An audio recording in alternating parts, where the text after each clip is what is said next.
Now, you guys like to know that I like to get models together with the real cars. This is a Lego model of the Plymouth Barracuda, and this is the real thing.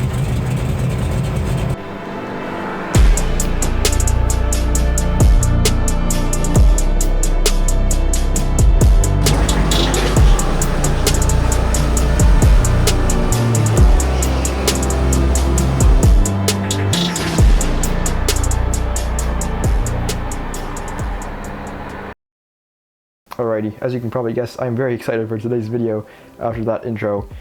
And so yeah, today we're going to be looking at how I built the Plymouth Barracuda, specifically Aaron Beck's Cuda in Lego.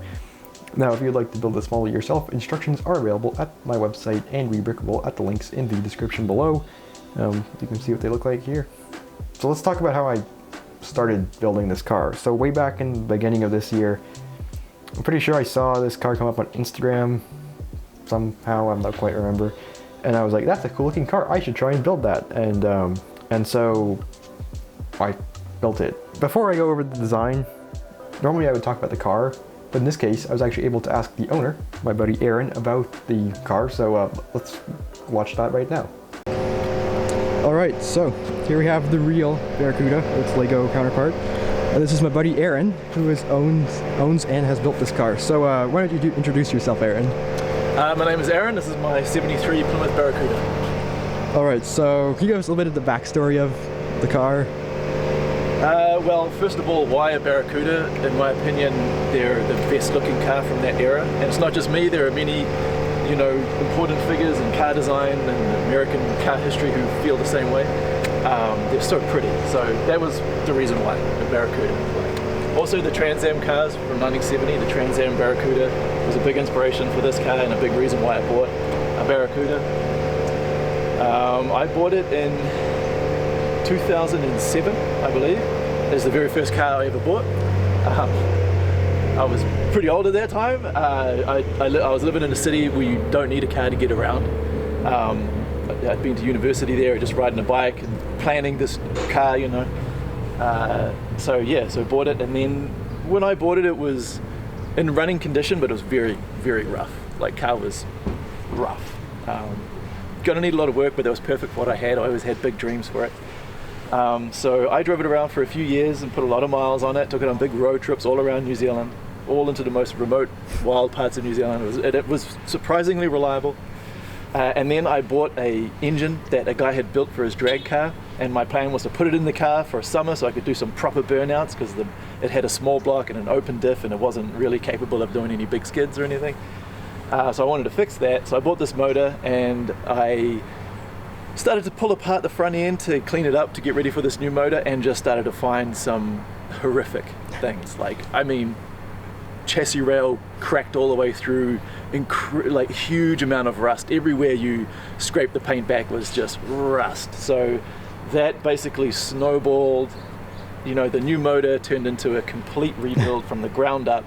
All the sheet metal is new, everything is new. The front's all fiberglass, it's fully reinforced and stitch welded, and all custom half cage and suspension and exhaust and a lot of different custom touches on it. And the build itself took 5 years, and I spent a lot of time in that 5 years. I basically would take off like 2 months from work and work on the car full time to put all the body on, or fabricate the exhaust or anything like that. So yeah, that's kind of the brief history of it. The looks, as far as the looks go, I did actually plan to put the grille back in and the headlights and all the trim and the side windows and all the interior. I bought all new interior for it, and carpet and headliner, but I was about 4 years into the build, and it just takes so long, and you kind of lose steam. And I had the engine, and I had broken it in because it was a fresh build. I'd broken it in on this engine stand, so I had this panel that had everything you needed to run the motor. And I thought I could put the motor in, I could put a seat in, a windshield, and I could put just enough of the car together, put this panel in, and I could drive it, and that would be fun, you know. So and then I could pull it apart and finish all the body work and all that stuff. And when I did that, when I had it running as the absolute bare minimum, it was so cool. And that's where the look came from. I just fell in love with the look, like the exposed front end and no grille and no trim, and like just basically everything the car needs to run and nothing more. So that's kind of how as far as the paint scheme goes, Chrysler built drag cars in the late 60s that you could go onto the showroom floor and purchase, and they came with a primer grey body and a fiberglass nose, so the front was all fiberglass. And they intended for you to put your race graphics, your livery on it and everything for drag racing.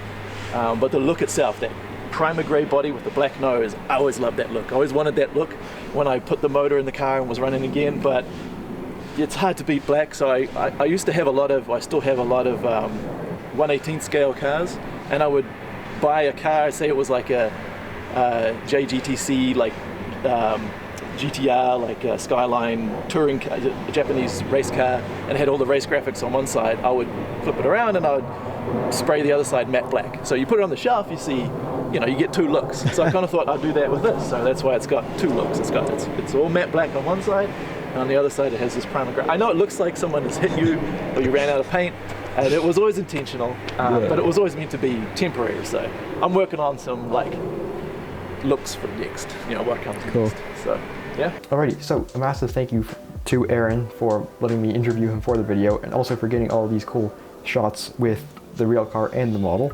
So let's get into the design part. Now, when building Lego muscle cars, you can kind of go two routes. You can either go the simpler route, which is perfectly valid, and you kind of build the whole thing up. You build the bricks up like a standard Lego car, or you could go in all sorts of different directions and make it kind of crazy. And I decided to go the crazy route because I wanted to do something different, and I felt like doing something really complicated and cool looking. So the real car, as you can see, has pretty low profile fenders.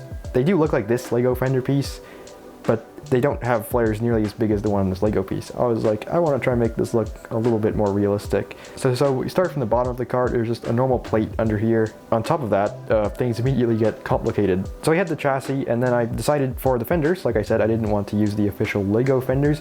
I would use cheese slopes positioned in the place of fenders. Now this obviously required some interesting building to get them into that position, using brackets and many other pieces to hold them up back there. This was actually pretty fun to get together because there's just a lot of different directions of building going on in this tiny space. Now the rear, I guess it's the quarter panel, I think it's called, it's slightly raised up on the real car, and so I was like, how can I get that? I don't want to make the rear a whole plate higher than the front of the car because that's a little bit too much. Obviously that's quite nitpicky at this point, but still I'm like, oh, we're going super detailed, so I want to try and get this at the very smaller height. So I want to try and do like half a plate or something like that. And so this is the thing with building, where people will sandwich like a bracket piece or a flag piece between parts to get a smaller gap than a plate, or smaller distance between them than a plate. And so I messed around with stuff, I messed around with a lot of stuff, and managed to get some flags in here to kind of fill in this gap and raise up the rear quarter area. And this led to this maniacally complicated assembly going on here. It's super cool and it's super fun to put together, but it's a pretty crazy one. The sides are a little bit simpler. They're held on with just studs on the side pieces, and they're mostly curved slopes. On top they have some tiles that attach quite simply with more studs on the side parts. That all lines up with this weird upper assembly that covers everything, goes all the way from the front of the car to like the door area, and it's built sideways, goes onto brackets, and this is where things have already been quite complicated this whole time, but now they just got more complicated. And so this whole thing somehow manages to actually look really clean on the outside, which is something I was super happy with. This is definitely maybe my second favorite model this year. Actually, technically no, it's my favorite model this year, because I was gonna say the Murcielago was my favorite model this year, but I made that video this year, I made the model last year, so that doesn't count. Either way, let's get back to building. Now the front of the car is, well, comparatively kind of simple. It's basically just a bunch of various sloped parts. We have curved slopes on top, some tiles on the sides, some normal slopes under that, and then more slopes to form the bottom of the bumper. And under that we have a front splitter, which is attached with these interesting 45-degree, I think, bar pieces. Going back to the back of the car, you'll notice there's all this crazy stuff going on underneath it with the flags and all that stuff, and the rear bumper and all that stuff. So the whole rear upper fenders and roof kind of come off as one big piece that connects on top of all of that. Unintentional design, but it's a little bit cool because you can open it up and you can see all the stuff going on inside the model. There's also some interesting building back here to try and get everything super thin to fit all that stuff underneath it. If you flip this over, you'll see there's not a lot of stacked parts under here. The roof is pretty simple. The B-pillars are just slope pieces. The rear window is just a tile and a hinge plate. There are some upside down plates with rails here to kind of close this gap, which is a bit unusual. And then the roof is just tiles connected with some parts on the underside. There is not much of an interior on this car. There's no steering wheel. There's just kind of some indication of a seat and absolutely no space for a minifigure in this one. I hadn't realized until this point that half of the car, or part of the car, was gray, so I swapped those parts out at this point of the build process. And that basically completed the model. That was the build process of the model.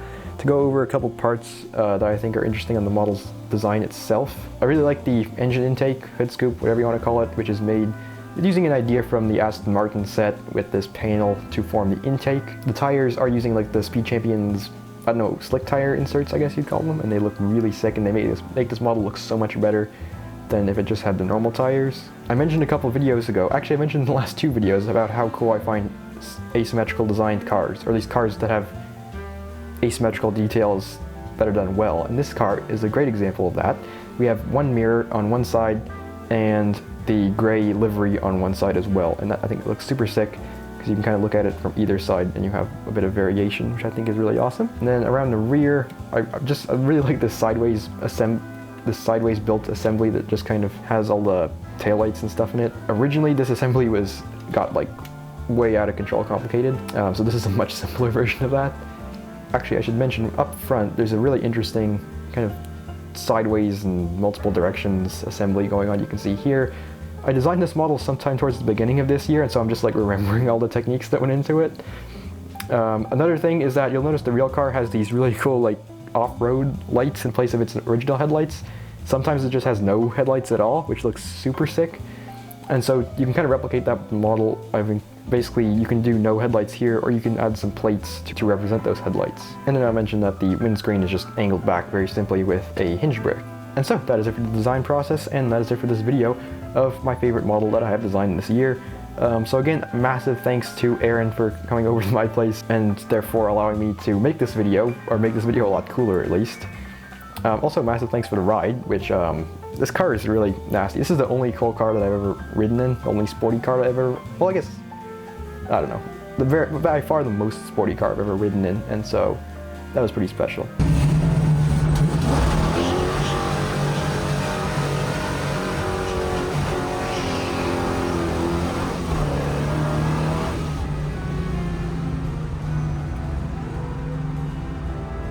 And with that is it for now. So thank you guys so much for watching. I really hope you enjoyed it. Like I said, instructions are available should you like to build it yourself. And with that, I hope you guys will return for the next video. Have a great day.